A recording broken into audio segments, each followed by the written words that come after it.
अखंड समाज पार्टी का राष्ट्रीय सम्मेलन अधिवेशन मुंबई में किया गया, जहां पार्टी के राष्ट्रीय अध्यक्ष अखिलेश कुमार और कार्यवाहक राष्ट्रीय अध्यक्ष सरवेन सैनी उपस्थित थे। अखंड समाज पार्टी के संस्थापक डॉक्टर हरिलाल सैनी जी थे। वहीं स्वर्गीय हीरालाल सैनी को याद करते हुए दीप प्रज्वलन करके कार्यक्रम की शुरुआत की गई। इस अवसर पर गीत संगीत के कार्यक्रम का भी आयोजन किया गया। बसपा के हजारों समर्थकों ने इस सम्मेलन में हिस्सा लिया। हाईजान तक खास रिपोर्ट।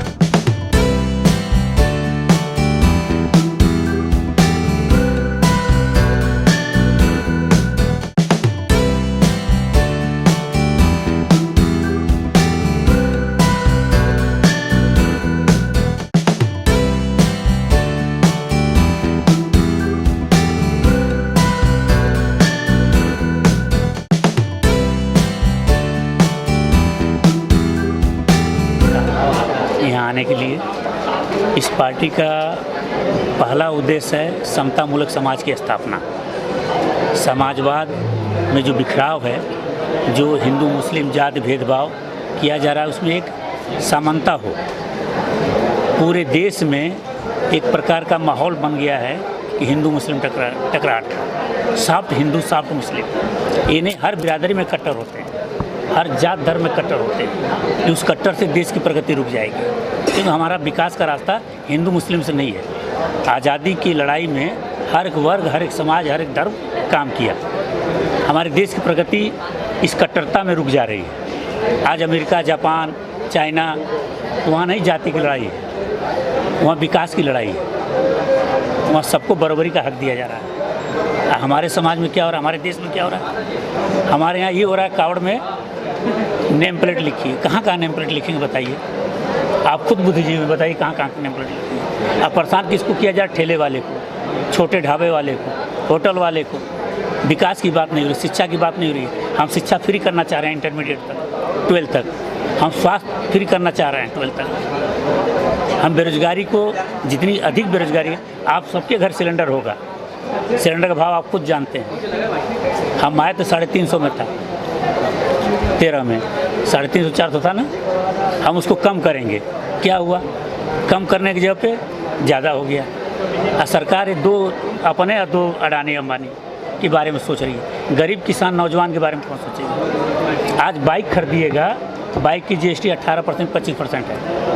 हेलीकॉप्टर खरीदिएगा 5% जीएसटी है। क्या विडम्बना है? 5% हेलीकॉप्टर कौन खरीदेगा? आप में से कोई खरीदने वाला है हेलीकॉप्टर? मैं आपसे सवाल पूछ रहा हूँ। तो आप ये कह रहे थे आपका मतलब विधानसभा की इलेक्शन की तैयारी चल रही है, तो आपकी पार्टी कुछ सीटों पर लड़ेगी, उसकी हम अलग से अनाउंसमेंट कर देंगे। हम मैक्सिमम 10 से 20 सीट लड़ेंगे। सैनी जी, ऐसा काफ़ी सारी ऐसी पार्टी होती है जो नए तौर पर लड़ना चाहती है, जी, लेकिन आखिर में जाकर किसी न किसी बड़े पार्टी से मर्ज हो जाती है, उसके साथ काम करती है। क्या आपकी पार्टी का भी उद्देश्य उसी? नहीं, हमारा उद्देश्य मर्ज नहीं होंगे। हमारे विचार से जो आएगा, फूले भीम, छत्रपति साहू जी महाराज, छत्रपति शिवाजी महाराज विचारों से जो मिलेगा, हम गठबंधन कर लेंगे, ये मर्ज नहीं करेंगे। हम एक विचारों से समझौता, जो मेरी पार्टियां कोई बड़ी मिलती है तो हम उसके विचारों, अपना विचार मिला के, हमारा उद्देश्य है समतामूलक समाज के, बराबरी का सबको स्थान मिले।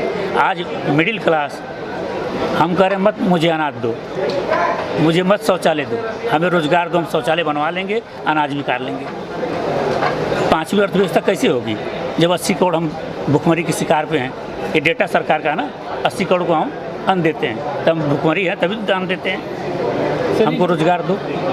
आपकी पार्टी का नाम है अखंड समाज पार्टी, ठीक है, लेकिन अधिकतर यूपी, उत्तर बिहार और बिहार से आपके पार्टी में है। क्या महाराष्ट्र के मूलभूत जो मराठी है जी, उनका और है लोग कुछ? जी, हमारी ये उत्तर भारतीय नहीं, पूरे हम महाराष्ट्र में इसीलिए उतरे हैं। उत्तर भारतीय कोर्ट के लेके मराठी और गुजराती और यानी सभी लोग जितने मुंबई कर हैं, महाराष्ट्रियन हैं, सबका हम स्वागत करते हैं। लेकिन आपका मुद्दा क्या रहेगा महाराष्ट्र के अंदर लड़ने के लिए? मुद्दा क्या रहेगा? पहला मुद्दा महाराष्ट्रियन का ही है, किसान आंदोलन का जो है, किसानों की समस्या जो हो रही है, मराठा आरक्षण की, मराठा आरक्षण हर बिरादरी को आरक्षण दिया जाए, मराठा को भी दिया जाए। मुंबई में स्लम में अधिकतर लोग रहते हैं, झुग्गी झोपड़ी में, उनकी स्वास्थ्य की सुविधाएं शिक्षा इतनी महंगी हो गई है कि हम आप मिडिल क्लास के बच्चे नहीं पढ़ा सकते। अब पढ़ाएंगे तो पहले क्या पूछा जाता है कि भाई आप पढ़े हो कि नहीं पढ़े हो। अब बताइए ऑटो वाला कितना पढ़ा होगा,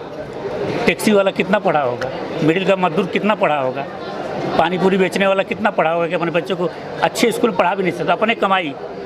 वहाँ स्कूल में पूछा जाता प्राइवेट में कि आप एजुकेशन में हो कि नहीं, तब हम एडमिशन करेंगे बच्चे का। पहले तो ऐसा नहीं होता था। पहले हम में से कोई ना कोई प्राइमरी स्कूल से पढ़ा होगा, आप में से नहीं पढ़े, हमारे माँ बाप पढ़े होंगे, वहाँ से IAS से डॉक्टर इंजीनियर निकलेंगे।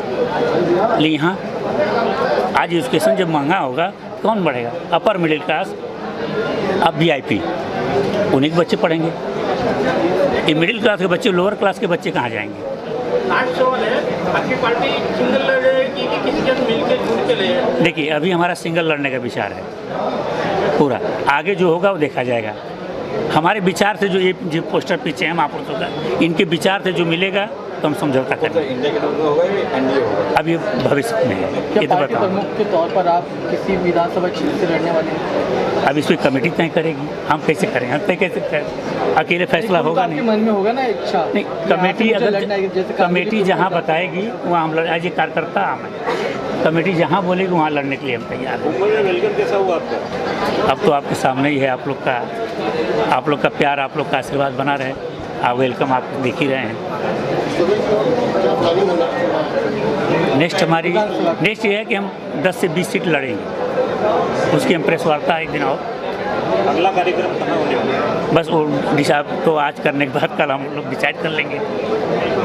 सर, सुनने में आया था कि आप भारतीय जनता पार्टी से कई सालों से जुड़े थे, जी हम वहाँ, लेकिन कहाँ आपका मोह भंग हुआ कि आपने एक पार्टी का समर्थन किया, आज एक पार्टी लेकर खड़े हैं? जी 4 चीज़ों की वजह से हम भारतीय जनता पार्टी, आपने पांडे जी सही बात उठाया कि पहली बात जो सुनने में आया कि सभी लोग बताए कि गौकसी से चंदा आया, इलेक्ट्रल बोर्ड जो आया है उसमें क्लियर हो गया, पाकिस्तान की कोई कंपनी दी, तो हमारा हिंदुत्व का ये मुद्दा नहीं था जिसके लिए हम BJP ज्वाइन किए थे। ये मुद्दा हमारा नहीं था, गौकसी का ये मुद्दा नहीं था BJP में। अब BJP धन के लिए हो गई है। हम कार्यकर्ता BJP के थे, 140 लोग 240 सीटें जीती है, 105 अदर पार्टियों से आए हैं। अब बताइए तो कार्यकर्ता कहाँ जाएंगे? आपका कहना है कि भारतीय जनता पार्टी में जो पहले भारतीय जनता पार्टी हुआ वो नहीं है, आज के समय में नहीं है, वो आज के अंदर केवल वो देखा जा रहा है जो कार्यकर्ता मेहनत नहीं करता उसको बढ़ाया जाता है, जो अदर बाहर से पार्टी से आ रहे हैं उनको दे दिया जा रहा है, धन के बल पे। कार्यकर्ता उसको दरकिनार किया सक्रिय कार्यकर्ताओं का अनादर किया जा रहा है। आज कारपोरेट चल रहा है। आज छोटे मीडिया आप में जिन लोगों का स्थान नहीं है, छोटे मीडिया जितने मिडिल क्लास मीडिया उनको स्थान नहीं दिया जा रहा है, तो जो नहीं पैकेट आ रहा है पहले ऊपर से। एक अंतिम सवाल है कि आपका जो जैकेट है, जी एक सूर्य भगवान का जो कलर होता है, भारतीय जनता पार्टी नहीं बोलेंगे क्योंकि मंच अलग है, जी जी एक सूर्य भगवान का कलर है, उसमें बहुत तेज होता है जी। तो क्या मैसेज देंगे आप? अब ये बुद्ध जी का भी कलर है, ये बुद्ध जी का भी कलर है, सूर्य का भी कलर है, ये भी देखिए। तो बुद्ध जी का जो मैसेज है वो हमारा मैसेज है, सूर्य का जो मैसेज है हमारा मैसेज है। सूर्य सबको रोशनी देता है, किसको? सबको, उसमें भेदभाव नहीं करता। तो हमारे उस पार्टी में भेदभाव होता था। देखिए, आपकी पार्टी का मेन समानता है कि एकता को लेकर चलेंगे, एकता को लेकर, समता को लेकर चलेंगे। आगे सवाल सर ये कि आपके जो पार्टी का चिन्ह है, जी पैंट है, जी।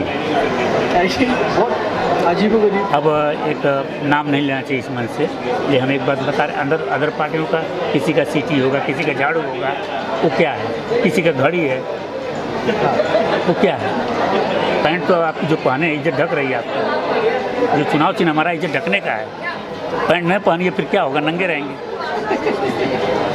ये चुनाव चिन्ह इज्जत ढकने का है।